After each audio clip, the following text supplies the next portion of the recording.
십자가의 도가 분명히 성경은 하나님의 능력이라 말했습니다. 십자가만이 하나님의 능력이 된다라고 말하고 있는데, 여러분, 많은 사람들이 아무리 십자가를 보아도, 아무리 예수님의 구원의 이야기를 들어도 하나님의 능력을 깨닫지 못하는 사람들이 많이 있다는 것입니다.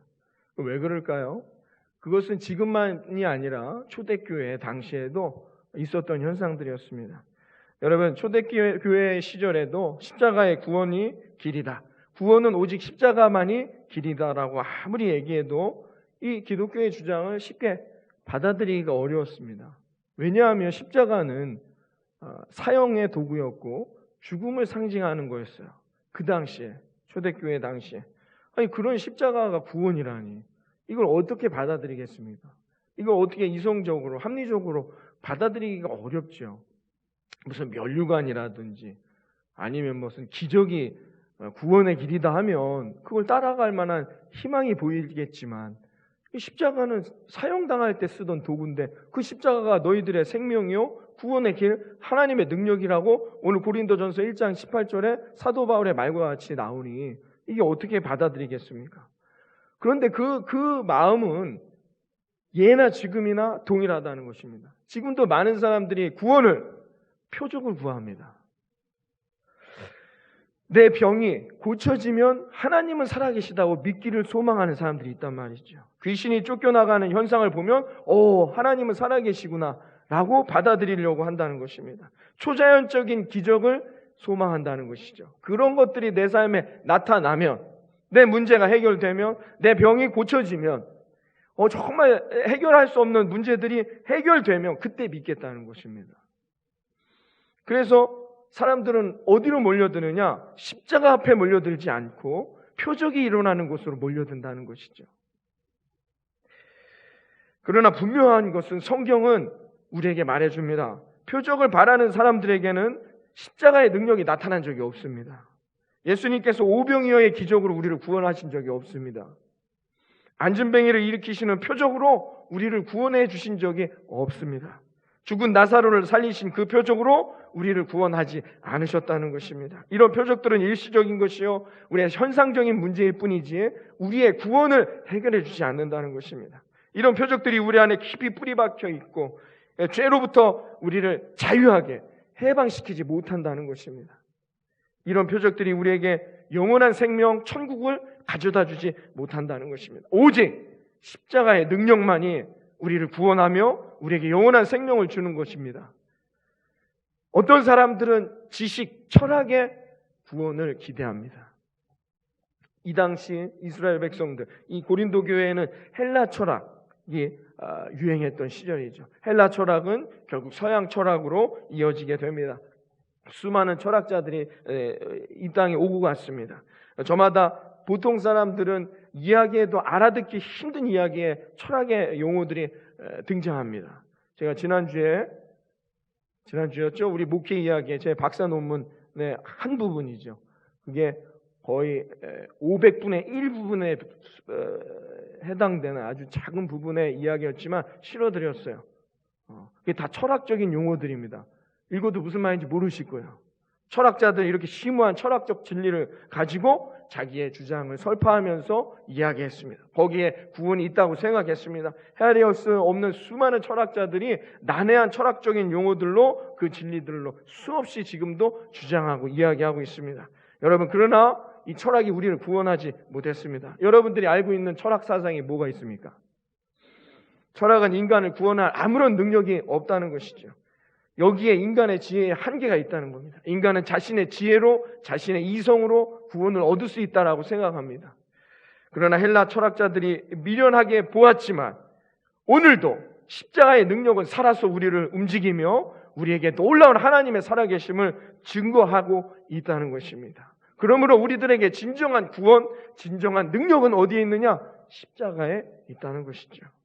그러므로 여러분, 십자가의 도를 깨달아 여러분의 삶의 이 방황의 순간들을 끊어내시고, 이 어려움의 순간들을 끊어내시고, 더 이상 교차로에 주저앉아 좌절하거나 낙심하거나 눈물 흘리거나 슬퍼하거나 두려워하지 마시고 다시 일어나 여러분 십자가의 능력으로 승리해 나아갈 수 있는 우리 사랑하는 예수 희망구주교회 모든 성도들의 삶이 되기를 이 아침 주님의 이름으로 축원합니다. 그럼 십자가의 도는 누가 깨달을 수 있느냐? 첫 번째, 성령의 역사로만이 깨달아진다는 것을 우리는 알아야 합니다. 예수님의 제자들이 십자가의 현장에 있었습니다.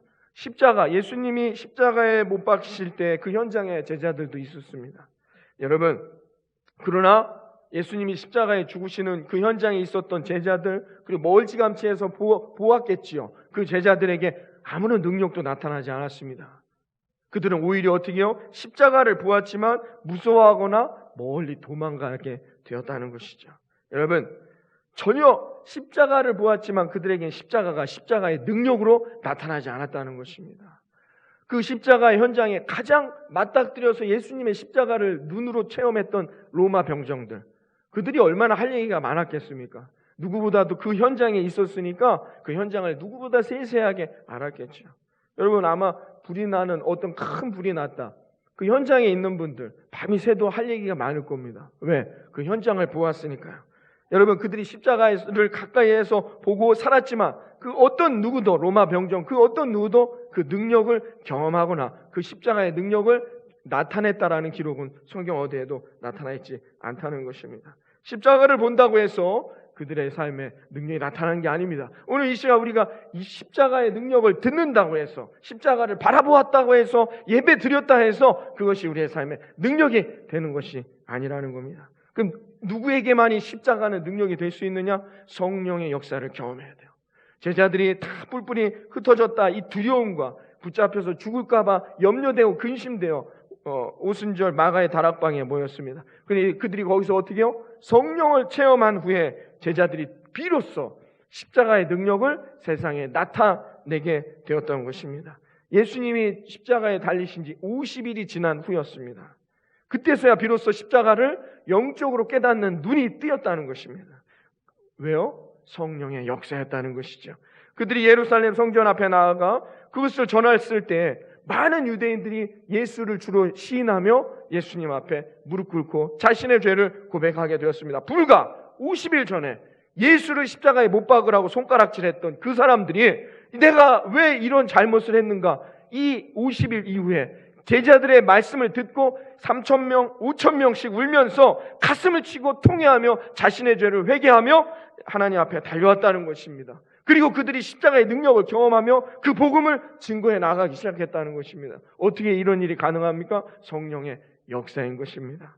지금 우리가 십자가의 능력을 체험하고 우리가 오늘도 예수를 구주로 시인하며 아멘 할 수 있는 것은 우리 안에 있는 성령의 역사 때문인 것입니다. 2000년이 지났지만 지금도 성령은 내 안에 역사하고 있는 것입니다. 그리고 누구나 이 성령을 붙드는 자들에게는 십자가가 능력으로 나타나는 것을 믿으시기를 바라겠습니다.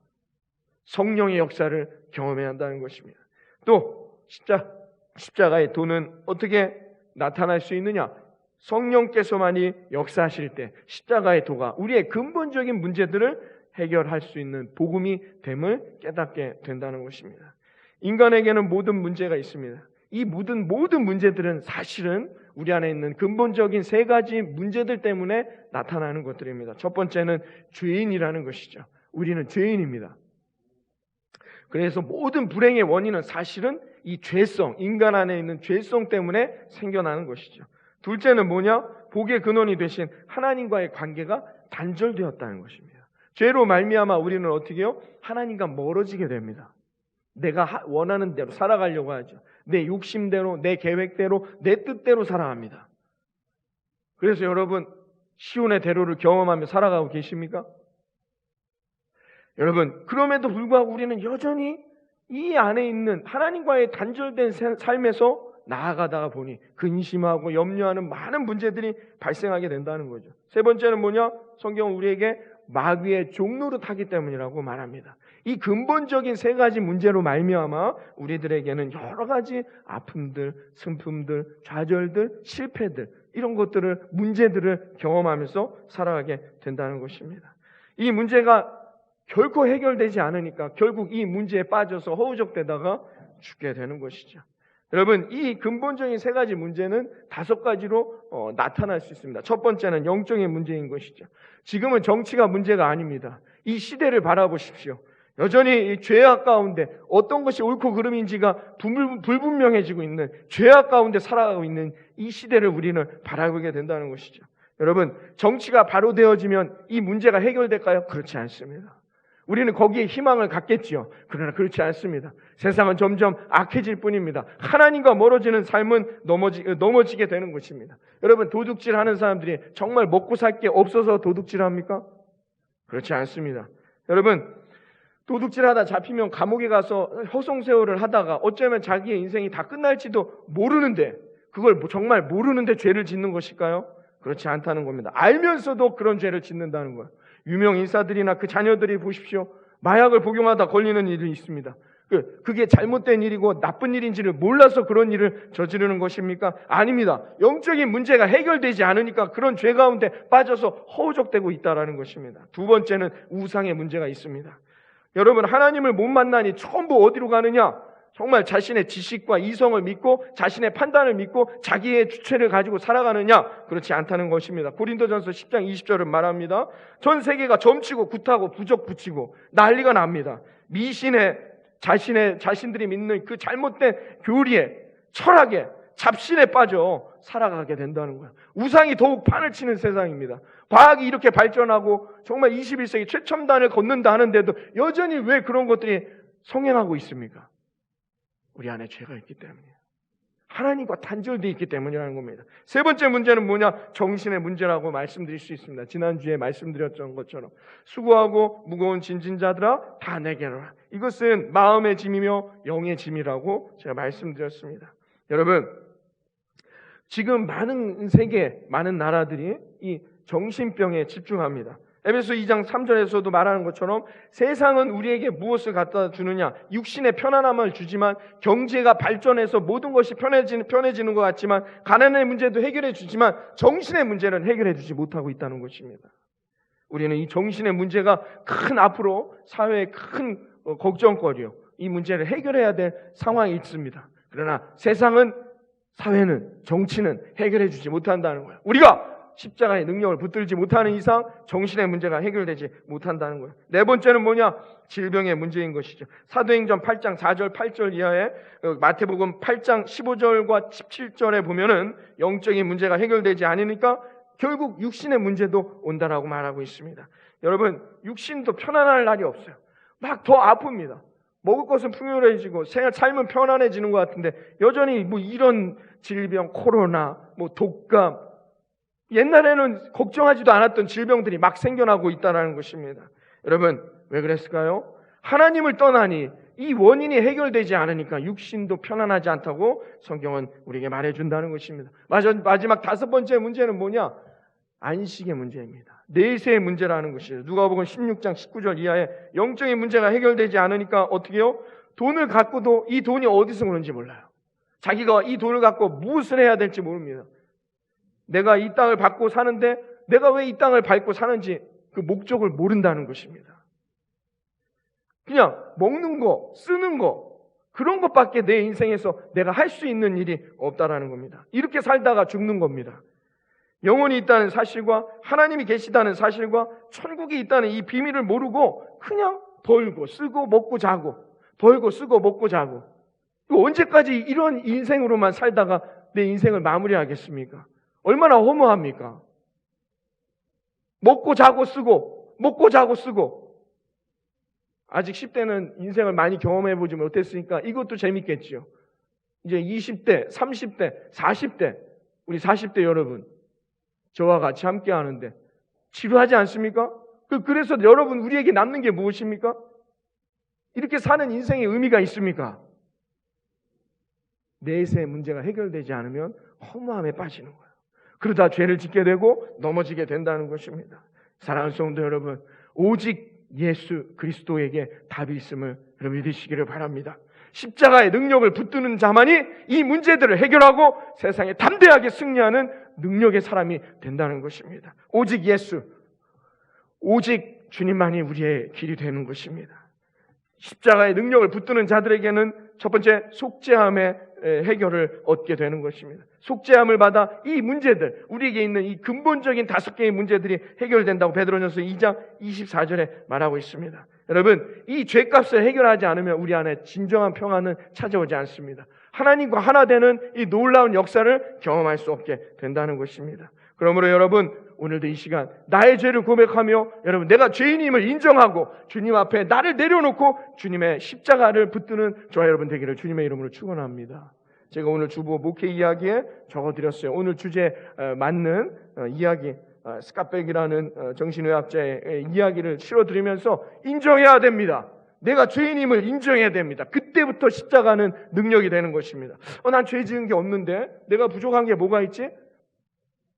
라고 인정하지 않으면 아무리 십자가의 능력을 갖고 예수님 내 앞에서 내 문 밖에서 나의 마음에 두드려도 만의 문을 열 수가 없는 것입니다. 여러분, 나는 죄인임을 깨닫고 내가 얼마나 부족했으며 얼마나 하나님 말씀 앞에 순종하지 못했던 타락한 존재인지를 깨달아 여러분, 우리가 정말로 내 마음을 내려놓고 내 모든 것을 다 내려놓고 주님 앞에 빈 마음으로 돌아와 십자가의 능력을 붙들고 나아가게 된다면 여러분의 인생 가운데 전쟁과 같은 인생을 승리하는 놀라운 여정이 이루어지게 될 것이라 믿습니다.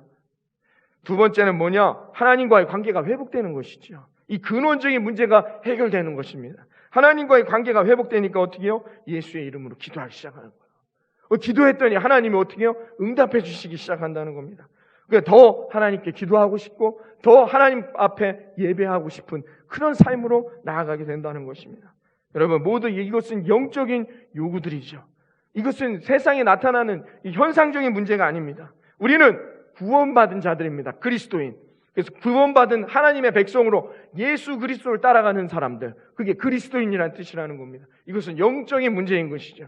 영적인 눈을 뜬 자들만이 깨닫게 되는 거예요. 이런 사람들은 어떻게 해요? 믿음이 생깁니다. 하나님을 붙드니 감사합니다. 하나님을 붙드니 찬양이 넘치고 기쁨이 넘치게 된다는 겁니다. 그때부터 우리의 삶의 아이성이 무너지며 여리고성이 무너지고 5대1의 싸움에서도 기브온의 전투에서 승리하는 놀라운 역사, 태양이 멈추는 기적을 경험하게 된단 말입니다.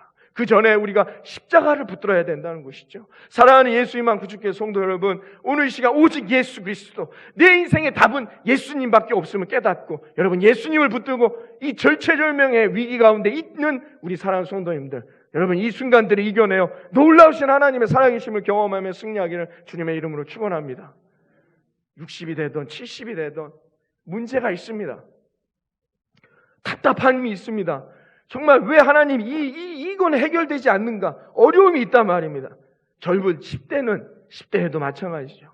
답답합니다. 내가 어떤 인생을 살아야 20대는요. 20대는 또 20대 나름대로의 내가 어떤 인생을 살아야 될지 답답한 것이죠. 여러분, 이 문제들 여러분 주님의 십자가를 붙들고 승리해 나아갈 수 있기를 바라겠습니다. 그러면 세 번째, 마귀의 지배에서 벗어나고 마귀를 대적할 수 있는 능력의 사람이 되는 것을 에베소 2장 16절이 말해주고 있습니다. 질병에서 고침받게 됩니다. 마귀에게 지배당하면 어떻게 해요? 결국 영이 무너지고, 영이 무너지면 병이 걸리게 되는 것이죠. 그러나 여러분, 마귀의 지배에서 벗어나면 어떻게 해요? 질병의 문제도 고침받으며 마음의 치유함을 얻게 된다고 성경은 우리에게 말합니다. 마귀는 떠나가고 그때부터 어떻게 해요? 모든 것들은 회복되며 하나님의 놀라운 은혜를 경험해 나갈 수 있게 된다는 것입니다. 여러분, 우리가 오늘 이 시간 예수 그리스도, 오직 예수만을 붙들고 여러분 달려나아갈 수 있는 저와 여러분이 되기를 바라겠습니다. 부흥은 여러분 하나님의 말씀과 성령의 역사, 그리고 그것을 통해 십자가의 도를 깨닫고 그것을 붙들며 달려나아갈 때만이 시작되는 것입니다. 성도도, 교회도 부흥은 그렇게 이루어지는 것이죠. 오직 말씀과 성령의 은혜로만이 우리가 십자가의 능력을 깨닫고 그 능력을 경험할 때 하나님의 살아계심을 나타나게 됨을 믿으시기를 바라겠습니다. 아브라함 카이프라는 유명한 네덜란드의 신학자, 이 사람은 지성주의, 합리주의적인 그 시대의 신학적 풍토 안에서 공부했던 분이죠. 그래서 늘 자기가 정말 지적이고 정말 수준 높은 설교를 만들어냄을 늘 감사하게 생각했어요. 이 정도면 훌륭한 설교자야 하고 주일에 이렇게 설교를 아주 자부심을 갖고 설교를 하게 되었다고 합니다. 근데 어느 날 이제 우리 할머님 성도님이 나갈 때 인사를 할 때 그랬대요. 목사님 참 늘 매주마다 좋은 설교를 해주시지만 다음 주일에는 십자가에 대한 설교를 해주시면 안 되겠어요? 라고 요청을 했다 합니다. 그랬더니 예 하고 그냥 웃고 넘어갔습니다. 그 다음 주일에도 계속해서 우리 할머님 교인이 요청을 했어요. 십자가를 주제로 설교해 주십시오.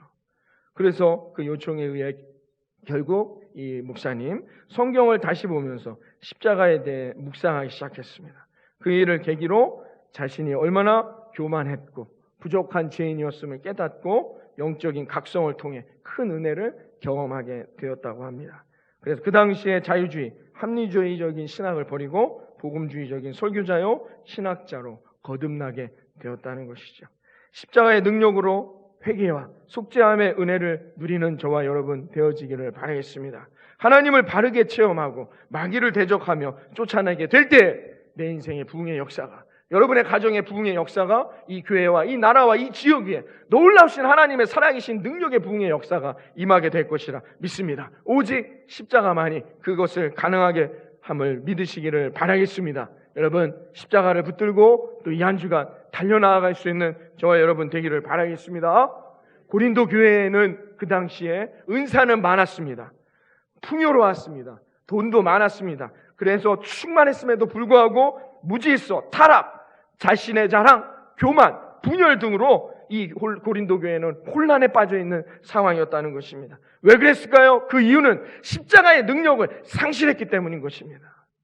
그래서 오늘 사도 바울은 강력하게 십자가를 붙드는 인생을 강조하고 있는 것입니다. 세속도시 고린도라는 세상으로부터 몰려오는 것은 무엇이었느냐? 부패와 음란, 사치와 허영, 우상 숭배 등의 이 타락의 물결들이 이 고린도 교회를 덮쳤다는 것입니다.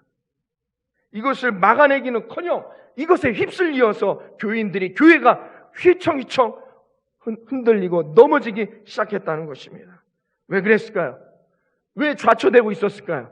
이 세상에 꽂힌 이 타락하고 음란하며 이 무너져가는 세상의 이 파도 위에 당당히 서서 예수 그리스도의 십자가의 복음을 증거해야 할 교회가 왜 좌초되고 무너지며 넘어졌을까요? 십자가의 능력이 상실됐기 때문인 것입니다. 이에 사도 바울은 십자가의 도가 하나님의 능력이다라고 오늘 강력하게 선포하고 있는 것입니다. 고린도 교회는 십자가를 모르지는 않았겠지요. 그러나 십자가를 놓친 교회였다는 것입니다. 교회조차, 성도들조차 십자가의 도를 무시하는 경향이 있습니다. 여러분, 당연히 교회 안엔 인간이 있는 곳이기에 실수도 있고 문제가 있습니다. 당연히 많은 문제를 가진 곳이 교회인 것입니다. 그러나 그것들이 십자가의 능력, 예수 그리스도의 복음을 흔들 수는 없는 것입니다. 사탄에게 지지 마시고 사탄마귀 권세, 세상의 물결 앞에 넘어지지 마시고 오직 예수 그리스도, 여러분들의 지식, 여러분들의 경험, 여러분들의 자랑, 여러분들의 교만 다 내려놓으시고 여러분 오늘도 성령의 충만한 예수 그리스도를 붙들고 여러분의 인생에 놀라운 성령의 충만한 은혜를 경험하며 승리하는 저와 여러분 되기를 주님의 이름으로 축원합니다. 이제 하나님은 모세 하나님이 아니란 말입니다. 이제 하나님은 옆에 있는 장로님, 권사님, 집사님의 하나님이 아니란 말입니다. 이제 하나님은 나의 하나님이 되어야 됩니다. 이제 예수 그리스도의 십자가는 나의 십자가가 되어야 한다는 것입니다. 그때만이 여러분의 기도의 제목이 응답되며 내 앞에 있는 여리고가 무너지고 하이성이 무너지며 하나님의 놀라운 살아계심이 경험되게 된다는 것입니다. 세상은 지금 무엇이 정답인지 알 수 없습니다. 정의라고 말하는 것들이 흔들리고 무너지고 있는 곳이 지금 세상이라는 것입니다. 무엇이 정답입니까? 우리는 이 혼란 속에 살아가고 있다는 것입니다. 이 혼란스러운 세상으로 다시 나아가 광야와 같은 곳을 방황할 때 우리들이 가야 할 답은 어디에 있습니까? 우리가 가야 할 길은 어디에 있습니까? 우리가 가야 할 목적지는 어디에 있습니까? 오직 예수 그리스도, 원웨이 지저스, 오직 하나님만의 길임을 믿으시고 여러분 다시 하나님을 붙들고 다시 일어나 승리하는 저와 여러분이 되기를 이 아침 주님의 이름으로 축원합니다. 주님 안에 찬양하고 주님 안에 기뻐하며 주님 안에 여러분 즐거워하십시오. 주님이 답이 된다는 것입니다. 예수님만이 우리의 답이 되는 것입니다. 방황하지 마십시오. 두려워하지 마십시오. 염려하지 마십시오. 예수 그리스도를 붙들으십시오.